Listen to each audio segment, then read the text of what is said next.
For this conversation, let's talk DevOps. When I first heard about DevOps several years ago, I had no idea what that was. But now, I have a better understanding. But why listen to me when you can hear it from an actual senior level DevOps engineer? I'd like to introduce Stephen Luengo, a senior DevOps engineer. Hey, Stephen, how you doing? Hanging in there, brother. It's Doing a good? Saturday. Yeah, not doing too badly. It's a Saturday, so that's good.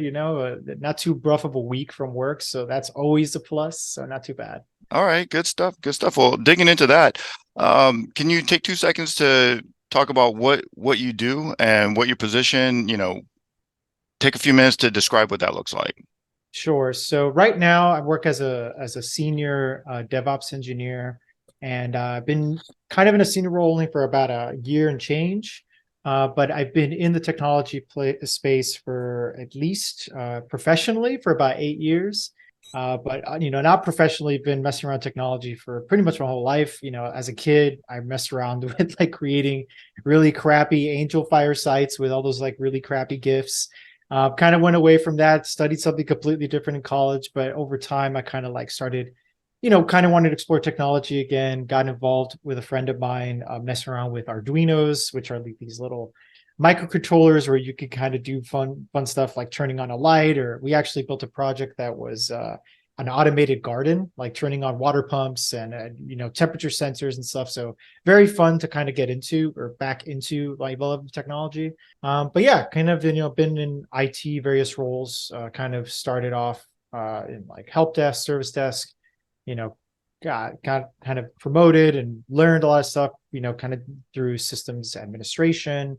And then eventually kind of started working a lot more with cloud-based tools and started working very closely with software development teams. That's what kind of led me over to what's now called DevOps or DevOps engineering. And I've been basically doing things in that space, whether it be called DevOps engineering or sometimes site reliability engineering, or now the latest thing is platform engineering. And maybe we'll talk a little bit about all those things mean. But I've been kind of been doing in that umbrella for at least like 4 or 5 years now. Okay, well, you definitely bring an interesting perspective because, we want to give the perspective of somebody that's in the field, actually doing the work in real life. We can all go on Google and type in what a DevOps engineer is, but as a DevOps engineer, what would you say, how would you define what a DevOps engineer is, and what is DevOps and what's an engineer do?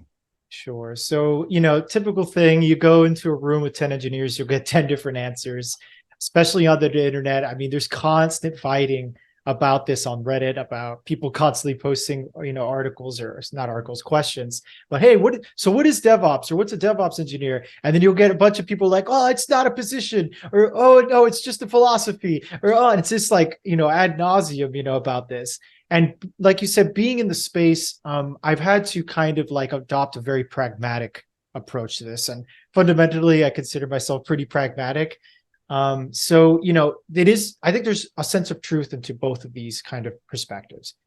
I do agree with fundamentally, it did start and can still very much continues to be a cultural movement, a set of principles, if you will, about how an organization should function overall. And it usually talks a lot about kind of like kind of those, if you want to talk about those sets of principles at a very, very high level, very briefly, it's about fundamentally collaboration and communication among different pieces of the organization. It's about embracing automation. It's about continuous improvement and continuous learning. Continuous feedback is what it's called a lot of the time too. It's about changing the way that we kind of measure and monitor our systems and our kind of the way we work too. And that usually manifests in things like, okay, Kanban and Scrum and Agile and things like that. And then also about sharing, right? About like, how do we learn from all these different things and what have you, right? So there's the conceptual and kind of the, how do I say this? The philosophical aspects of it. And then the other side of it, because of the nature of software development, it's gotten so complex that, and so many tools have come out to deliver and monitor software, that it's basically become a role in and of itself, which requires knowledge of a wide variety of different tools. And these tools, kind of break down into different categories. But usually, if I had to like break them down, they kind of fall into pipeline technologies, cloud platforms, security tools, specifically when it relates to software development, scripting and programming, containers, container orchestrators, monitoring systems, IAC, infrastructure as code, and that kind of comes in two flavors, whether it be provisioning new systems infrastructure and configuring those systems, version control. I could probably keep going, but that's like, that's like 10 kind of very broad categories. And you as a DevOps engineer, I'm going to keep using air quotes and maybe we'll get into that. You in this role are kind of the person that is the go-to for these things. Well, you mentioned several buzzwords. I mean, infrastructure as code, you got containers, you got CI/CD pipelines, SRE, whatever. I mean, it just sounds like there's a ton of buzzwords, a ton of technologies. So, I mean, how does someone get into the space? I mean, how does someone know all of this stuff? What's it take to become a DevOps engineer? Yeah, so I think that's why I'm kind of like in both camps, because I do think that it is very important that you understand the concepts of what these tools are. And that's why I kind of described them at those high levels. I didn't call out specific tools, and I will anyway. But I think it's important that you understand like what a pipeline is used for, or what a container is used for, or what an orchestrator is used for, because one thing about DevOps is it's pretty ambiguous. Okay, at least right now, the industry seems to be coalescing around two different kind of specific roles in DevOps, and maybe we'll talk about that. But any organization you go to, they're going to be implementing software development and deployment in a different kind of way. But if you understand conceptually what the tools are meant to do, you can go into company A, and if they're using GitHub Actions, okay, this is the pipeline. I just need to learn the syntax and apply it. If you go to company B, oh, they're using, I don't know, Jenkins. Okay, well, I understand what a pipeline is. I just need to learn the syntax of this and apply it, right? But so when you ask me, like, how do you get into this space? It could be a little difficult, right? So, and that comes from a bit of the ambiguity. So I think if you're in college, you can't go wrong with what the typical answer is. It's like, hey, go study computer science, computer engineering. If you've got the money and you're already there, absolutely. I don't think that's a bad piece of advice. But in the age of the internet, man, and especially like 10 years after the, DevOps has been around, or 10 plus years, I think it's 2007, I think is when it originally was conceived of. There's a lot of things you can learn via YouTube, and your channel. There's another one I'm a big fan of that I'll plug is TechWorld with Nana. She's great. I learned a lot from her. And one very go-to site that I really do love, which breaks down almost in a flowchart fashion, is the DevOps roadmap. Maybe we'll put a link into the description to both those things, because yeah, it could be definitely overwhelming. And I wish the DevOps roadmap was around back, 8 years ago. Maybe it was, and I just wasn't aware of it. So kudos to everybody watching this, that, this is a great thing to have, because it kind of provides you with like, okay, like start with a programming language, and then once you get there, learn about operating systems. Okay, once you have that, like learn about version control. And it kind of takes you through that, because yeah, if not, it could get very, very overwhelming very quickly. Well, it's a little intriguing because, I'm thinking everything's going to be technology based, right? This is a tech heavy job. But when you mention that there's a conceptual side versus a technology side, let's dig into that a little bit. I know that there's a ton of tools out there. You have to know a ton of technologies, but in one respect, it sounds like the concepts and the mindset and behavior is much more important than the actual tools. Yeah, I definitely emphasize that a lot, even in my current role, especially at a senior level. You got to understand that, at the end of the day, this was meant to solve a particular problem. Back in 2007, basically what's something that kept bringing up that, technologists kept seeing was that there seemed to have been two groups of people in an enterprise. There were the developers that were primarily responsible for the features and getting the features out to the customers as quickly as possible. And then there were the operators, and this is your sysadmins, your network admins, what have you, that were responsible for system operators, operations engineers that were responsible for then taking that piece of code and somehow figuring out how to deploy it on a set of infrastructure, making sure that it's secure, making sure that it's monitored, making sure that it's not breaking, and then feeding that back into the developers. But it was like they were like completely, to use a buzzword here, siloed off. Okay, there was not a lot of talking. It was more like developers are just focused on getting the thing to work on their system, and then here you go, good luck, you know, and then that caused a lot of friction, right? So this movement came out of like, no, this isn't working, right? So we need to emphasize a mindset shift, and that continues to this day because not every organization has, number one, embraced this. Even 15 years after the fact, are still a lot of companies are struggling with this. So I think when you're in this role, you are definitely in a, I like to use this phrase a lot too in my job, a socio-technical position. You have to be concerned about the people and the people you're working with and how they're working, and how to improve that, right? So yes, very much so. It is about kind of engineering people Okay. to work in a certain kind of way, and also kind of embracing failing fast is another kind of phrase that's thrown around a lot. Moving away from like very, very top level planning, and we need to plan almost every little small aspect of this thing, and then very slow release things. No, it's very much a change of like, no, we need to break these things down and release in smaller cycles and be okay with things breaking and learning from that, right? Like fail fast and learn fast, and making sure that those positive feedback loops are in place and that the negative feedback loops are in there to ensure that, hey, if the system is breaking, there are compensating mechanisms, right, to ensure that things are back up. Well, But it sounds like, I mean, for the whole, let's say, look and feel of DevOps, it sounds like it's managing chaos and managing complexity. Mhm. And having said that, I want to direct some people to your Medium article, "The Essence of DevOps Managing Complexity." I'll Mhm. put a link in the description below.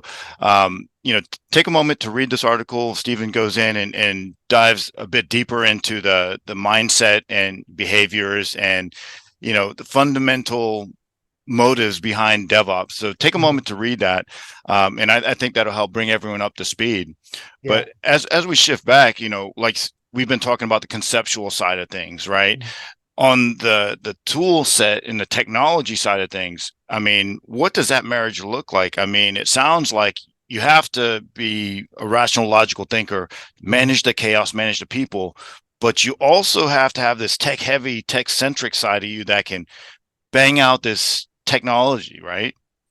Yeah, yeah. You definitely have to be okay with, number one, with ambiguity. If you are not comfortable with ambiguity, you're not going to succeed in this position. You have to be a lifelong learner. If you can, if you are not like okay with spending, yeah, I'm saying like every waking moment of your life, but if you are not okay with spending a couple hours of your week like studying and learning about what's out there, this is not the position for you. As you can see, like I'm a pretty big reader. One of the first things I did, right, like when I first got into the space, was I kind of read about, these books, DevOps Handbook, which I'll plug, and also Unicorn Project, and then also the Site Reliability Workbook. I'm a big reader, so that's usually what I do first whenever I'm kind of approaching a new problem. And that kind of lays out the conceptual framework, like we were talking about what's going on.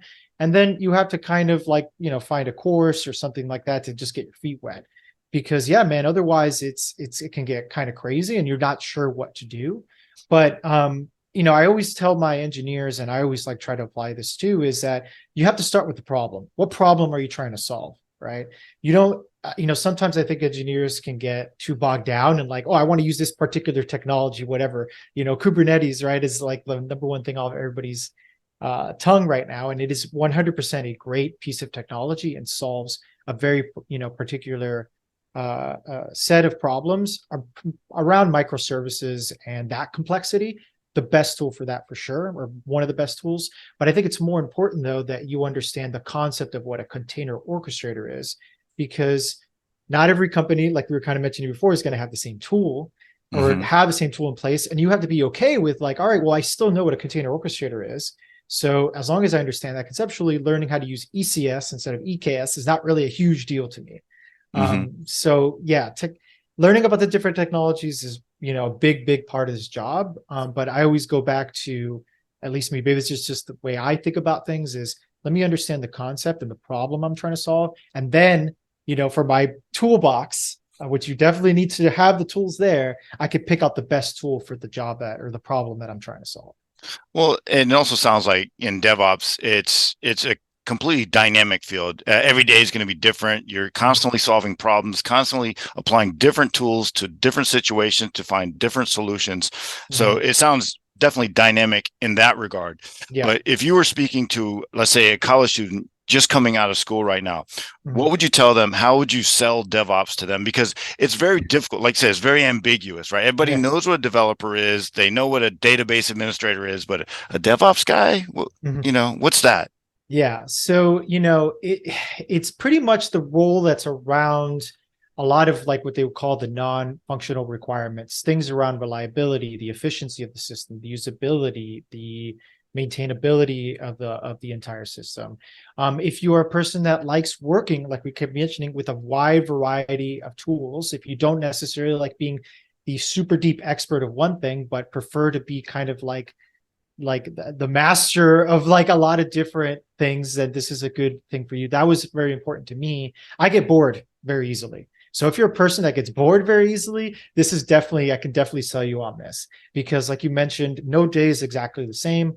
One day I may be building pipelines. Another day I may be configuring SLOs on our observability system. Another day I may be working with just troubleshooting a very particular problem on one particular container that seems to be broken or whatever. So it's a wide variety of things that you could be working on from one day to the next. So that, I think, is the biggest selling point to me about this position, is the diversity of work. Now, if you're like kind of going back, if you're in college, there's a lot of different majors you can major in. We kind of mentioned before, right? Computer science, computer engineering, those are pretty much your typical things. IT information systems or management information systems, those are also good to do. But honestly, like this is the kind of thing, like myself, I didn't go to college for this. There's no DevOps engineering degree like there is a computer science degree. Or it just doesn't exist. And I don't know how that would even look like. This is very much a thing where you have to kind of like learn at least a little bit on the job. That's what I had to do. And this is not something you can jump directly out of college into, in my opinion. You have to kind of have a little bit, at least a couple years. I'm not saying, extensive amount of time, but a couple of years either working as a developer first or as a operations engineer. And that could be a network admin, a sysadmin. I think a sysadmin is probably a better feeder role into this before you can jump into it. But a lot of it is kind of out there on the internet. It's out there, whether it's coming directly from the vendors, like the cloud platforms, AWS or Azure or GitHub or GitLab, Atlassian, all these things kind of have their own small different take about DevOps. And you kind of have to learn about it, kind of grassroots in a way. Mm-hmm. But my main selling point here is that if you definitely like working with a broad set of technologies, if you get bored easily, if you like working a variety of tasks, if you like having a very big impact on the business and the people and teammates around you, this is a great role, because not only are you impacting the day-to-day lives of the developers and the QA testers, but if you implement DevOps correctly, the principles and the practices and the tool sets, then you will drastically improve the business, because you are getting the product or the service out to market faster. You're improving the business quality and making end users happier, and happier end users use the service more, creating that positive feedback loop. And that's what we're in the business of, is creating positive feedback loops. Okay, well, it sounds like there's definitely a little bit of lead time before you can jump right into a DevOps role. I mean, Mhm. it sounds like you need to get some experience around you in the space. Mhm. But let me ask you, um, what before you became a DevOps engineer, Mhm. what questions would you have about DevOps? And now that you're a senior DevOps engineer, how would you answer those questions? Well, I think that a lot of the questions I had came from, which I think a lot of engineers face, in particular, I think DevOps engineers, is a sense of imposter syndrome, honestly, because like we keep mentioning, there's such a wide variety of tools, and you're kind of expected to kind of, be the expert in them, right? Mm-hmm. And what I kind of ended up having to realize is that, um, it's not really, again, about knowing how every single tool works and like down to its minuscule detail. It's about at least having a conceptual understanding of what the tool is meant to be, what the tool is meant to be used for. And Hmm. then again, understanding the problem and then applying it. And the other thing I kind to also realize that, you know what, man, a lot of people out there are kind of winging it, and you have to, honestly, like, and this is something I kind of end up realizing too, is that that's why I kind of emphasize experience so much, because I think in this kind of role, there's a certain level of, let's call it, technological intuition that you have to just develop. And that only occurs through those long troubleshooting sessions at night, the compiler's throwing red text at you and you're trying to figure out what the hell it means. And that is just, you can't learn that from a book, and you can't learn that from a course. You have to just learn that practically over time. So a lot of the questions though I had initially though is basically like, well, am I supposed to know how to, exactly how Jenkins works or exactly as this works? And it's like, no, man. I mean, like, yeah, you have to like, read the documentation and like understand the syntax, but I mean, if you could read and you, again, getting back to I don't know if we mentioned this, but the qualities I think as a person that you need to cultivate in yourself, which is a growth mindset, and perseverance and a sense of, grit, I think are honestly the most important things, because you're going to be faced with problems that you're not going to be immediately able to solve in a second. And you have to be okay with that. And you have to have that sense of perseverance to keep hammering away at the problem to figure it out.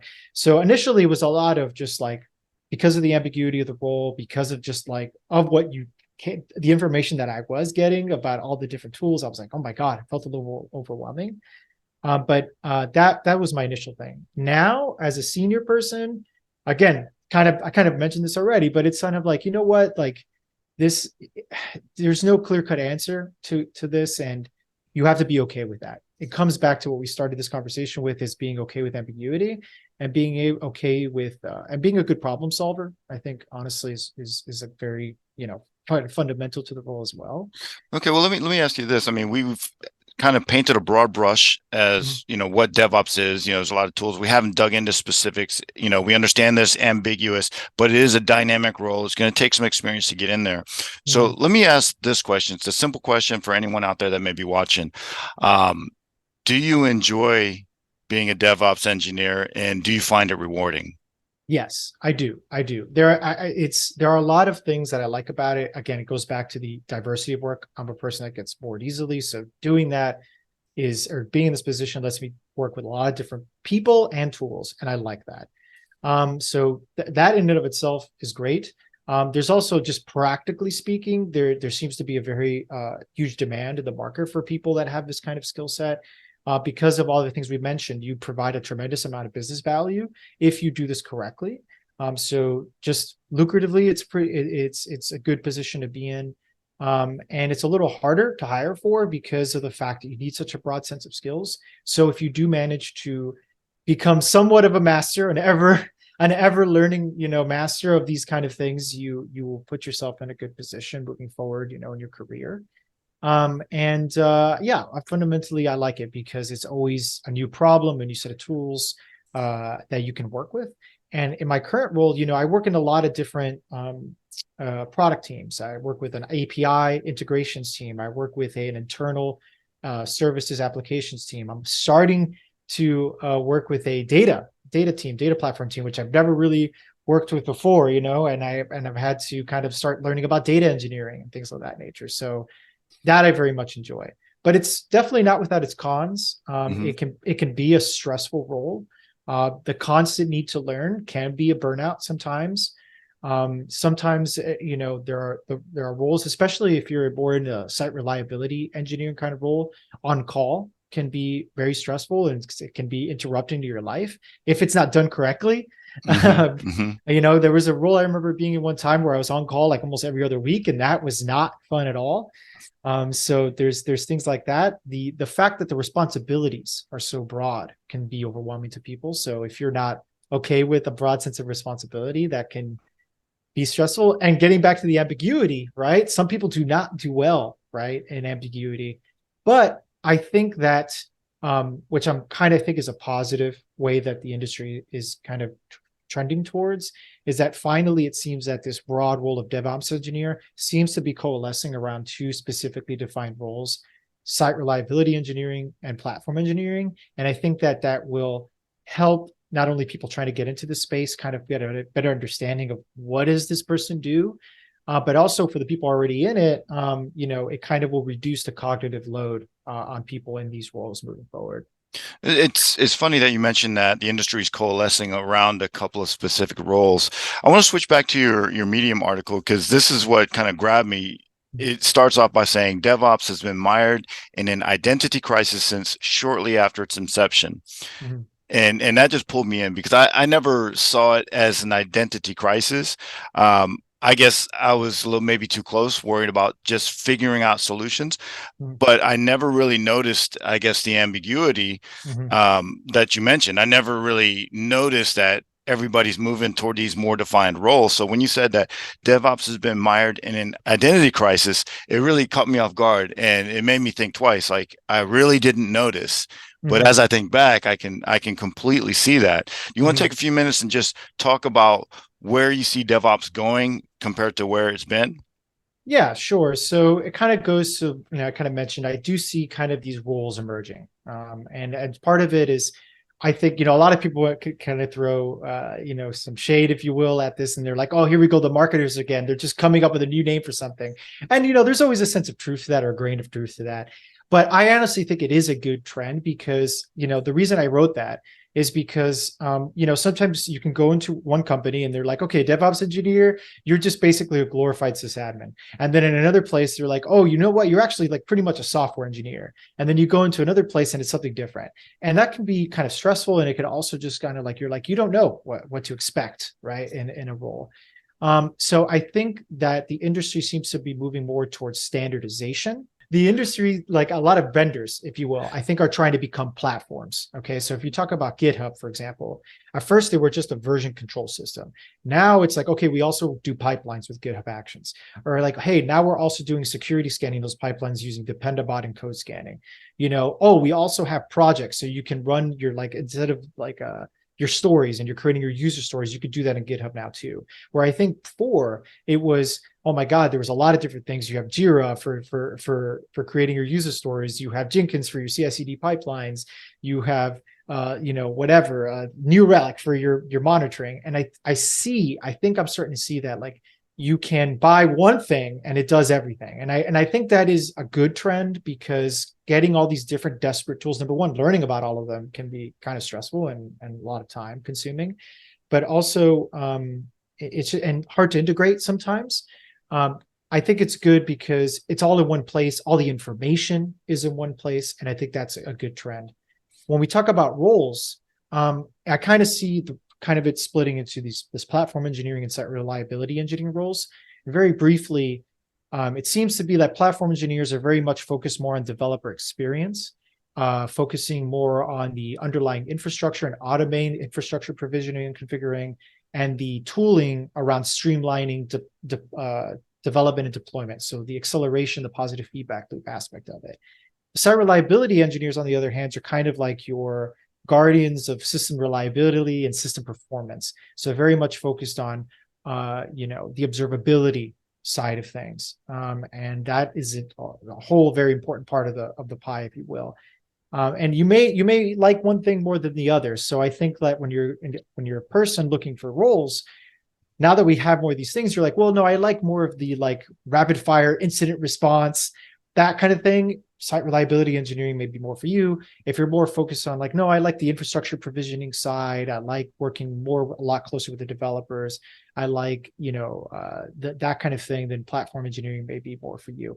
Now, of course, these things are still underneath what I feel is a system engineering umbrella, because both of these roles are still about, emphasizing the importance of managing the complexity around the software lifecycle, focusing about the efficiency, reliability, and the continuous improvement of these systems. They're just coming at it, right, from different kind of angles, if you will. Okay. Well, listen, here on this channel, we talk about the value add of real life, right? Real world information. We want to provide information that you can't just look at on Google. So I want to thank you for taking some time to talk to us what it means to be a DevOps engineer. Mhm, But as we're talking about you being in this position mhm. with your real world experience, is there any final words that you'd like to say to anyone out there, interested in the space? For sure. So, like I said, it's a very exciting space. There's things to constantly learn. It's constantly evolving. I would recommend it heavily. There's definitely a need. One thing that we struggle with sometimes is honestly straight up hiring for these roles. Sometimes it's because you need to be a certain kind of person. So if you can manage to wrap your head around these concepts and learn the kind of hard pragmatic skills you need to succeed, you will be wanted and needed. So I definitely, that's kind of a word of encouragement to learn these things. And like I said, we'll put some links in the description, hopefully. But I think the DevOps roadmap is a great resource to kind of like wrap your head around like everything that's involved, the more the technological details of what you need. But honestly, if I had to say, like last thing is, you know, don't be afraid. Don't be afraid. Everybody is, like I said, is doing the best they can. Is constantly having to learn, constantly faces imposter syndrome. Even in a senior role, there are times where I'm like, oh my god, am I, do I really know what I'm doing? And sometimes it's you just have to be the person that makes a decision, right? And it goes back to those DevOps principles of continuous feedback. You have to be willing to learn from your mistakes and also what went right, right? So just keep that in mind, and humility goes a long way. And I think that about wraps it up. I have one very last important thing. Just because we talked a lot about it can be kind of a stressful role. I think baking in time to do things for stress relief, like yoga, if you can afford it, massage. Honestly, I think these things are important to do because it can come sometimes be overwhelming, and you need to remember to take breaks and to give yourself a sense of peace sometimes because it can get a little crazy. But I do think it's worth it. All right. Well, listen, I appreciate it. I think this is very good information for anyone looking to get into the space. I know when I was coming up, I couldn't find this type of information. So I really appreciate you taking the time. All right, no problem, James. Thank you so much for having me. In this series, we talk to actual industry professionals. You'll hear from people that are actually doing this in real life. Let me know in the comments what other professionals you want to hear from, whether that's database administrators, developers, or even upper management. And if you're curious about upper management, watch this video where I talk about what it takes to actually do the job. And don't forget to click like and subscribe because we're on a mission to help as many people as possible.